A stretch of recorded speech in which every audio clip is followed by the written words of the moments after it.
Et le défi, c'est est-ce que vous pouvez faire des photos que le public va regarder le vent dans votre photo? Et ça, c'est... Avant, elle dit oui, mais après, elle dit ah, comment est-ce que je fais? Eh bien, Jérôme Delfosse, photographe passionné. Alors, le cahier des charges, c'était il fallait qu'on voie les effets du vent dans mes photos. Donc, j'avais déjà quelques photos où on pouvait voir cet effet, comme celle-ci, là, que j'avais prise il y a 1 ou 2 ans. On voit des feuilles qui bougent dans le vent. Et les autres photos, finalement, j'ai décidé d'aller les faire en Camargue. Je me suis dit, je regarde la météo, le jour où ça prévoit du vent, je vais y aller. Il y aura toujours des grains de sable qui voleront ou des vagues. Et voilà, je suis allé à 3 reprises en Camargue au printemps pour voir le résultat qui est exposé ici, c'est-à-dire 9 autres photos au format 50 par 50 qui sont fixées sur de l'aluminium puisqu'il fallait exposer dehors, il fallait trouver un support un petit peu costaud. J'aime bien jouer avec ce qu'on appelle la faible profondeur de champ.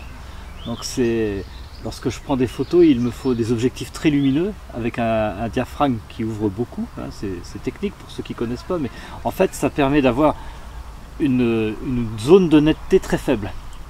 Donc je choisis cette zone de netteté et tout le reste est noyé dans le flou. Et ce que j'aime bien dans le flou, c'est que la lumière explose. Cette espèce de diffusion provoquée par le flou d'arrière-plan me plaît beaucoup.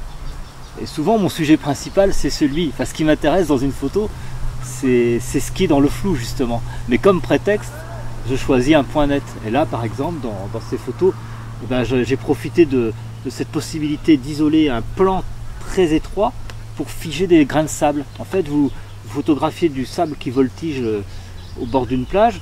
Si vous prenez un réglage qui prend une grande profondeur de champ, ça va être tout mélangé, on ne va pas voir. Alors que si vous prenez un plan très très fin, et les grains de sable se détachent. Donc sur 2 ou 3 de mes photos, là on voit bien ce phénomène. Mais la plupart de mes images sont faites comme ça, j'utilise ce qu'on appelle la pleine ouverture. Du coup le problème c'est que quand on utilise une très très grande ouverture, on prend beaucoup de lumière et il faut avoir un appareil relativement coûteux qui dispose d'un obturateur rapide. Parce que la contrepartie c'est qu'il faut pouvoir fermer très rapidement parce qu'on accepte beaucoup trop de lumière avec la pleine ouverture. Donc en général mes photos elles sont prises au 6 millième ou au 8 millième de seconde. L'intérêt du coup avec ce genre de sujet c'est que les petits grains de sable, non seulement ils sont bien isolés par la pleine ouverture, mais en plus leur mouvement est bien figé et ils sont bien nets vu que les photos sont prises au 8 millième de seconde. J'avais 13 ans le jour où je me suis acheté un appareil avec des réglages, avec mon argent de poche, un 24-36 permettant de vraiment prendre la main sur la technique.